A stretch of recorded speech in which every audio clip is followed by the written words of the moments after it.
एक परिवार जिसमें एक बेटा, बहू, बच्चे और एक बहन।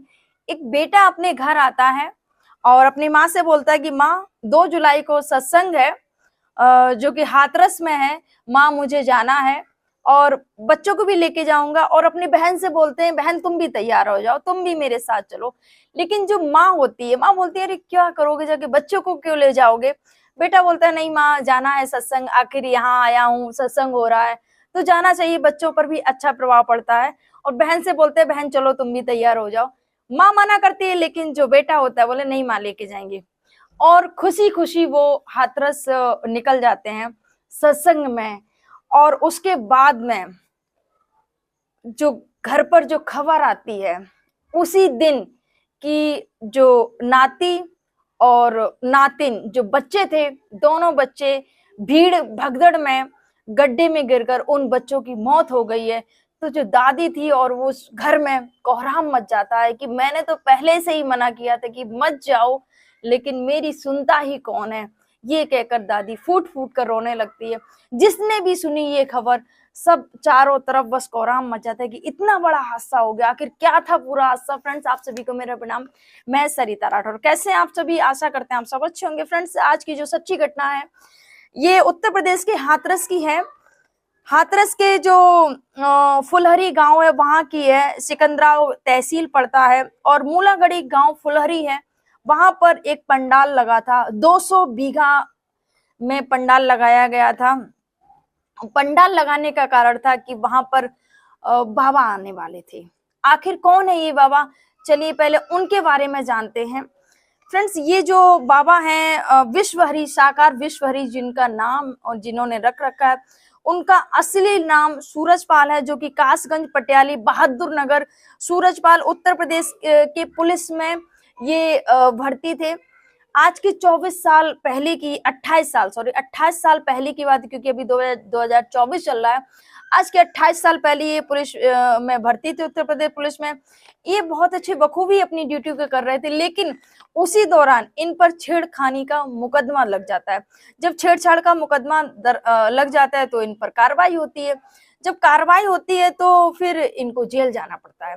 जब जेल जाते हैं उसके बाद में ये कोर्ट का सहारा लेते हैं, फिर बरी भी कर दिए जाते हैं। जब इनको वाजिब बरी कर दिया जाता है उसके बाद में ये फिर से अपनी जो हवलदार की जो ड्यूटी होती है वो करने लगते हैं।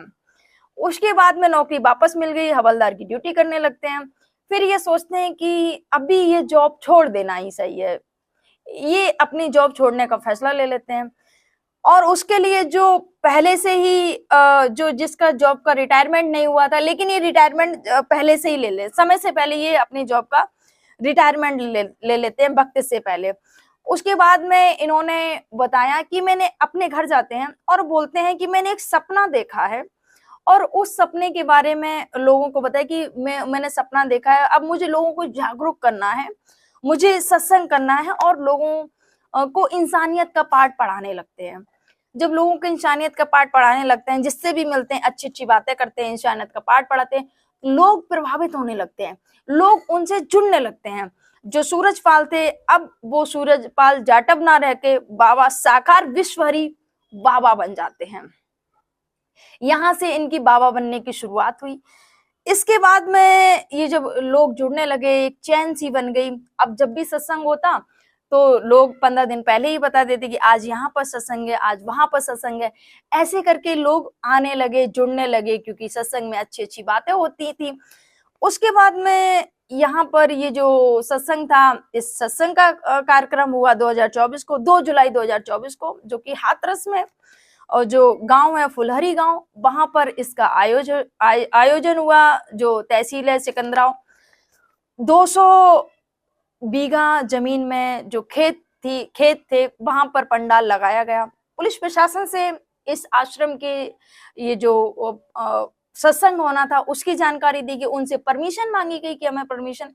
80,000 लोगों की इन्होंने बात की कि 80,000 लोग यहाँ पर सत्संग में शामिल होंगे। तो उसी के अनुसार जो पुलिस प्रशासन है वो अनुमति दे देते हैं।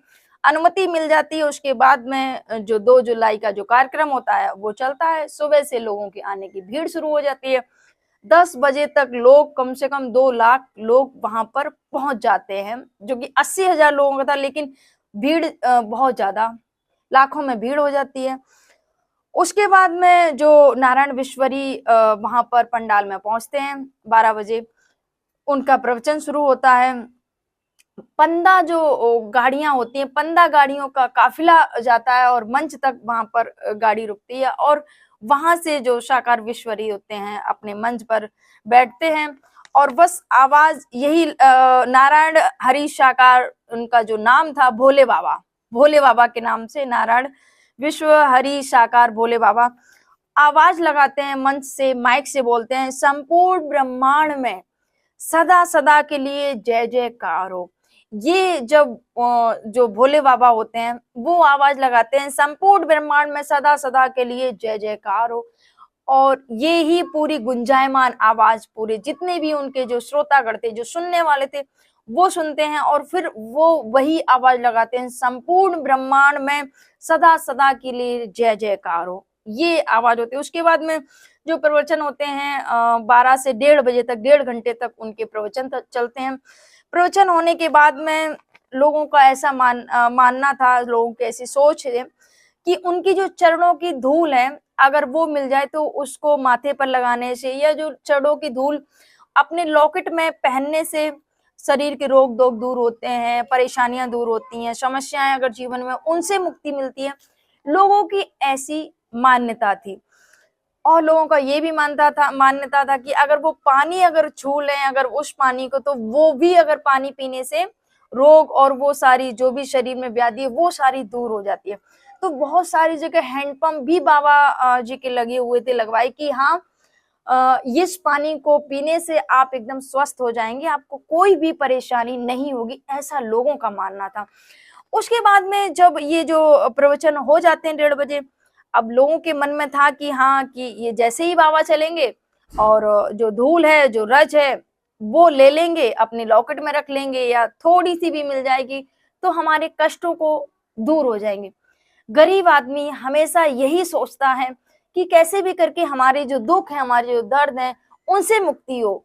यही इंसान, हर एक गरीब इंसान यही सोचता है कि जो भी परेशानी चल रही है वो कैसे भी करके दूर हो। अगर किसी चीज से दूर होती है तो वो उसके लिए पूरी कोशिश करते हैं वो चीज मिल जाए, और यहाँ पर भी ऐसा ही होता है। व्यक्तियों की होड़ लग जाती है, जैसे ही बाबा अपने मंच से उठे, अपनी गाड़ी में बैठते हैं, लोग टायरों की भी धूल लेने के लिए उस काफिले के पीछे पीछे दौड़ पड़ते हैं।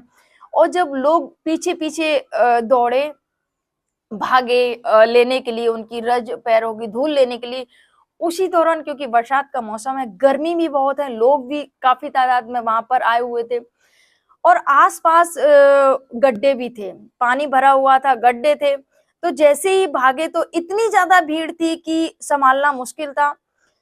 एक पुलिस कांस्टेबल महिला शीला मौर्य ने बताया, बहन ने बताया कि ऐसे करके मैंने बहुत सारे, जब लोग भाग रहे थे, बहुत सारी महिलाएं गिर रही थी, तो मैंने बहुत सारी महिलाओं को, बच्चों को बचाया, लेकिन इतनी ज्यादा भीड़ थी कि उस भीड़ में मैं खुद गिर गई, और मुझे भी खुद पता नहीं चला, क्योंकि ये जो शीला मौर्य कांस्टेबल मैडम है, ये फिलहाल हॉस्पिटल में अभी भर्ती हैं।